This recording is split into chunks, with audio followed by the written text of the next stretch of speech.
Fala aí galera, tudo bem? Estou aqui para mais uma aula, para mais uma videoaula nesse período nosso de afastamento aí, né? Então a nossa aula de hoje vai ser gametogênese, é o tema dela. Essa aula você pode encontrar na frente 1, no módulo 9 da sua apostila, tá? Gametogênese. Bom, vamos falar um pouquinho sobre esse assunto. O que é a gametogênese, né? O próprio nome diz. Gameta significa o quê? Célula reprodutiva, a gente já falou sobre isso. Então, os seres vivos que se produzem de forma sexuada, eles produzem gametas. Gameta masculino, gameta feminino. Esses gametas, então, vão se encontrar num processo denominado fecundação. Tá? Então, a gente vai falar um pouquinho hoje como esses gametas são produzidos, como eles são formados. Obviamente, a gente já falou isso anteriormente, nós sabemos que os gametas eles vêm a partir do processo da meiose. Nós estudamos, inclusive, detalhadamente cada etapa da meiose, cada passo do processo meiótico. Mas hoje a gente vai ver de uma forma um pouco mais complexa. A gente vai ver cada estágio da formação de um gameta, certo? Então nós vamos dividir essa aula em duas partes. Nós vamos falar primeiro do gameta masculino, que é o espermatozoide, e posteriormente a gente vai falar do gameta feminino, que é o óvulo. Vamos lá então? Valendo! Bom, a primeira coisa que a gente tem que falar, antes da gente falar dos espermatozoides, é qual é o local do organismo dos animais que esse gameta masculino é produzido. Pois bem, os espermatozoides eles são produzidos, eles são fabricados dentro do testículo. Muito bem, o testículo ele atua como uma gônada. Então nós temos uma gônada masculina dentro do organismo dos animais e essa gônada ela vai ser a responsável pela fabricação. Aqui nessa imagem a gente pode ver então um testículo em corte e aqui a gente está vendo esses tubos aqui, parece um labirinto, né? Esses labirintos aqui são chamados de túbulos seminíferos. Então é dentro desses tubinhos aqui que vocês estão vendo que são produzidos, que são fabricados os espermatozoides a partir de um processo que nós vamos chamar de espermatogênese. Então aqui dentro. Posteriormente, quando esses espermatozoides estão prontos, eles saem por esses tubos que eu estou apontando aqui, ó, e eles ficam armazenados então nessa estrutura denominada epidídimo. Então o que é o epidídimo? O epidídimo é nada mais, nada menos do que um estoque de espermatozoides. Quando ocorre a ejaculação, eles passam por esse tubo chamado duto deferente, então eles vão ser ejaculados para fora do corpo masculino. Pois bem, então nós já vimos o local de produção. Aqui seria uma imagem um pouco mais detalhada dentro dos túbulos seminíferos. A gente está vendo uma série de células. Na verdade, duas delas são importantes aqui para a gente frisar. Uma delas é a célula de Sertoli. Tá? São essas células que vocês estão vendo aqui, ó, que eu estou apontando aqui com laser. Ó, célula de Sertoli. Essa célula é uma célula de apoio, né? Ela sustenta e protege as espermatogônias. Tá? Ela vai dar apoio aí e sustentação às células que se formarão ali no início do processo de espermatogênese. E a outra célula é chamada células de Leydig, que são essas células que nós estamos vendo aqui, ó, tá? Externamente. As células de Leydig, elas produzem aí um hormônio testosterona, que é o hormônio sexual masculino, que nem é a proposta dessa aula. A ideia aqui é que a gente não vai falar do órgão reprodutor masculino e das suas funções, e sim falar da formação do espermatozoide. Essa é a nossa principal proposta da aula. Tá? Então, os espermatozoides eles são formados dentro dos testículos, mais precisamente em locais chamados túbulos seminíferos, e esses túbulos eles são aí os produtores dos espermatozoides que ficam armazenados posteriormente no epidídimo. Vamos agora ver então como que acontece mais precisamente a espermatogênese. Tudo começa com essa célula chamada célula germinativa. Óbvio que essa célula é uma célula diploide. Vejam aqui a ploidia ao lado, ela é diploide, ela tem aí o número completo de cromossomos da espécie, aos pares, né? A gente já falou a definição de diploide e haploide. Então, se essa célula ela é diploide, significa que ela vai ter o conteúdo completo da espécie. Vamos usar exemplo aí a espécie humana. A espécie humana tem 46 cromossomos divididos em 23 pares. Então, esse número diploide significa que você vai ter uma célula contendo 46 cromossomos no núcleo dela. Muito bem. essa célula ela vai sofrer então sucessivas mitoses. Lembrando que a mitose é aquele processo que apenas divide a célula e mantém a quantidade de cromossomos. Então todas as células formadas aqui a partir dessas mitoses serão todas elas idênticas na sua questão genética à célula germinativa que deu origem a elas. Nós vamos chamar essas células, após essas sucessivas mitoses, nós vamos chamar essas células de espermatogônias. Então notem, cada célula germinativa começa a se multiplicar por mitose, formando inúmeras espermatogônias, milhares de espermatogônias. Bom, esse período aqui da célula germinativa diploide para as espermatogônias também diploides, nós chamamos de período germinativo, tá? Então, concluímos a nossa primeira parte aqui da espermatogênese. Segunda parte, o que vai acontecer com essas espermatogônias? Elas vão passar por um período onde elas vão crescer, né? Nós chamamos isso de período de crescimento. Cada uma daquelas milhares de espermatogônias que foram formadas passam agora a crescer. Elas vão aumentar de tamanho, vão produzir novas organelas, né? Então, elas vão crescer. Período de crescimento. Então, ela vai mudar de nome. Ela deixa de se tornar espermatogônia e a partir do momento que ela cresce, ela passa a se chamar espermatócito primário. Tá aqui embaixo, ó, espermatócito primário. Ou seja, ela cresceu. Ela continua sendo uma célula diploide, cada uma daquelas milhares de espermatogônias, mas agora elas estão maiores, claro que proporcionalmente ao tamanho de uma célula reprodutiva masculina, né, microscópica, medindo aí alguns micrômetros. Muito bem. O que vai acontecer posteriormente? Esse espermatócito, agora sim, olha quem que vai entrar na história aqui, ó, a meiose. Agora, no período de maturação, a gente vai observar então o início da meiose, que é aquele processo que vai dividir a célula e vai reduzir pela metade a sua ploidia. Então a célula espermatócito primário, ela ainda é diploide, ela realiza a sua primeira divisão meiótica, meiose 1, e ela já forma que cada um dos espermatócitos vai formar então duas células chamadas espermatócitos secundários. Olha aí que fácil. Espermatócito primário realizou meiose, formou dois espermatócitos secundários, cuja ploidia já mudou. Olha aqui agora, ó. Agora nós temos aqui então dois espermatócitos, o quê? Haploides. Ele já tem a metade do conteúdo cromossômico do espermatócito. Muito bem. Para por aí? Não. Continua o processo aqui ainda dentro do período de maturação.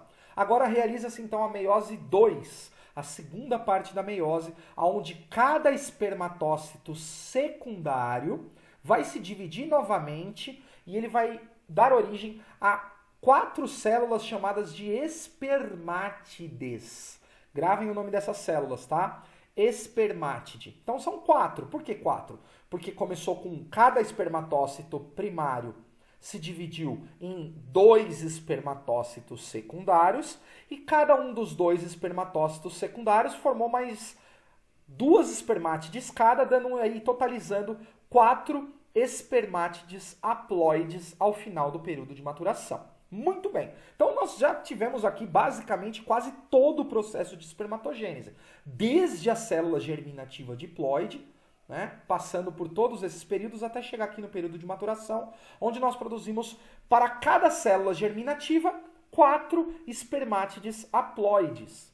E agora, o que acontece com essas espermátides? Bom, elas ainda não têm carinha de cromossomo, né? Elas não têm ainda o flagelinho, não têm as estruturas do acrossomo, elas ainda não se parecem muito com o espermatozoide. É exatamente isso que vai acontecer agora. Essas células elas passam por um período de transformação, por um período que nós vamos denominar período de diferenciação celular, onde cada uma das espermátides vai então ganhar a forma de um espermatozoide. O espermatozoide vai receber então aqui o seu flagelo que começa a se formar, né? Essa região do colo, aqui a região do corpo celular, o acrossomo, que é importante para a fecundação.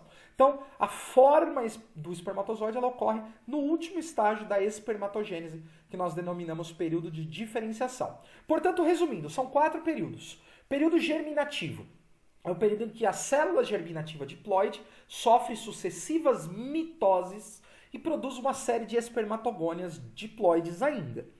Depois o próximo período é o período de crescimento, onde cada uma das espermatogônias aumenta de tamanho e passa a se tornar um espermatócito primário. Esses espermatócitos primários, então, passam para o terceiro momento, que é o período de maturação, onde eles sofrem meiose, tá? Ao final desse período de maturação, nós produziremos, então, 4 células chamadas espermátides. E cada uma dessas espermátides sofre uma transformação, uma diferenciação, fechando, então, a nossa espermatogênese, formando 4 espermatozoides completos e transformados a partir de cada célula germinativa que deu início ao processo lá em cima. Como nós estamos falando aqui de milhões de células germinativas, nós estamos nos referindo a milhões de espermatozoides, bilhões de espermatozoides que são produzidos aí no organismo masculino, tá? Aqui nós temos uma imagem de um espermatozoide, né? Então você pode observar aqui o espermatozoide tem algumas informações importantes, né? A cada ejaculação são liberados cerca de 200 a 300 milhões de espermatozoides, tá? A cada ejaculação. Isso humano, tá? Um exemplo aí para nossa espécie. E permanecem vivos dentro do organismo feminino, lá dentro do órgão reprodutor feminino, eles podem ficar de 4 a 5 dias vivos, aguardando aí o momento da fecundação. O espermatozoide basicamente é formado por um corpo celular, que é essa porção que vocês estão vendo aqui. Na ponta do corpo celular há uma estrutura chamada acrossomo, que libera substâncias digestivas, enzimáticas, que vão quebrar a parede do óvulo. Então o espermatozoide chegou no óvulo, ele rompe o acrossomo, libera substâncias enzimáticas que começam a quebrar a parede do óvulo. Para quê? Para que o material que está presente aqui no núcleo do espermatozoide possa então penetrar o interior do óvulo e haver o encontro aí dos núcleos, para que haja processo de fecundação propriamente dito, tá? Nós temos também uma cauda, um flagelo. Esse flagelo, por motivos óbvios, ele serve para que o espermatozoide possa nadar no meio fluido, nadar até chegar ao óvulo, né? Então ele se locomove, ele se desloca por movimentos de flagelo até que ele chegue ao seu destino, que é o óvulo, tá? Notem uma grande quantidade de mitocôndrias aqui, de organelas mitocôndrias, que vão fornecer a energia necessária para o movimento desse flagelo. Então, como o flagelo precisa movimentar-se muito rápido, ele vai precisar de uma intensa atividade energética, por isso que existem tantas mitocôndrias aqui nessa região que vão fazer aí o movimento deste gameta. Muito bem. Agora a gente vai pular, então, para a parte feminina. Bom, antes da gente falar da gametogênese feminina, a gente vai entender onde que ela ocorre. Essa imagem que vocês estão vendo aqui, isso é um ovário, tá? Em corte. Você está observando aqui o meio de um ovário, certo? Que faz parte do órgão reprodutor feminino. Então aqui o ovário, ele tem... Vamos começar por essa estruturinha aqui. Isso aqui é um folículo ovariano. Ele é bem pequenininho e aqui no meio dele, aqui, ó, não sei se vocês conseguem enxergar na imagem. Deixa eu só trocar aqui para a gente poder dar uma ampliada. Aqui no meio dele, nós vamos observar que há o óvulo. O óvulo está aqui no meio desse folículo ovariano, tá? Então esse folículo ovariano ele vai aumentando de tamanho. Olha aqui a segunda imagem, a terceira imagem, a quarta imagem, quinta imagem. Ou seja, ele vai crescendo, ele vai aumentando de tamanho e o óvulo que está ali dentro já está quase pronto para ser liberado de dentro do ovário, que é o que está acontecendo nessa última imagem. Aquele folículo ovariano ele vai abrindo tanto, que chega uma hora que ele rompe a parede do ovário e quem está sendo liberado aqui? O óvulo. Esse momento da saída do óvulo de dentro do folículo ovariano, nós chamamos de ovulação. É esse momento em que a mulher ovula, que ela libera os seus óvulos para a fecundação. Tá? Então isso acontece na espécie humana num ciclo que dura 28 dias. Então, a cada 28 dias a mulher ela vai então ovular, ela vai liberar esse óvulo que vai estar disponível para a fecundação, para que ela possa ter aí o encontro dos gametas e ocorrer então o início do período embrionário. Tá certo? Então, nós já vimos o local onde acontece. A gente não vai entrar em detalhes aqui da estrutura do ovário, porque essa aula não é uma aula de órgão reprodutor feminino, é uma aula de gametogênese. Então, a ideia aqui é a gente só entender como que esse óvulo surge. Depois, em outra ocasião, numa aula de anatomia humana e fisiologia, a gente vai falar dos hormônios envolvidos nisso, como que atua a função hormonal, como que atua o ciclo uterino, o ciclo ovariano. Não é a proposta dessa aula. Aqui a gente só quer saber mesmo de onde vêm esses óvulos, tá? Então, os óvulos eles surgem dentro do ovário em estruturas denominadas folículos ovarianos que vão aumentando de tamanho até que ele seja liberado. Muito bem. Agora a gente começa então a falar da nossa ovulogênese, tá? O que é ovulogênese? A palavra óvulo vem de óvulo, que é o gameta feminino, e gênese vem de surgimento, início. Então aqui nós vamos ver o surgimento do gameta feminino. Muito bem. A célula germinativa, assim como lá na espermatogênese, é a que dá início ao processo, ao período germinativo. Então nós temos uma célula germinativa diploide. Só cabe destacar aqui que essa célula germinativa ela surge antes mesmo da mulher nascer. Olha que negócio interessante. Então, antes da mulher nascer, ela já tem todas as células germinativas e ela já produz todas essas ovogônias que vocês estão vendo aqui. Então, a mulher, quando ela nasce, quando ela sai lá do corpo da sua mãe, ela já está com todas as ovogônias produzidas. Olha que legal, diferente do homem. O homem, ele produz constantemente ovogônias ali, né? Diariamente ele está produzindo. A mulher não.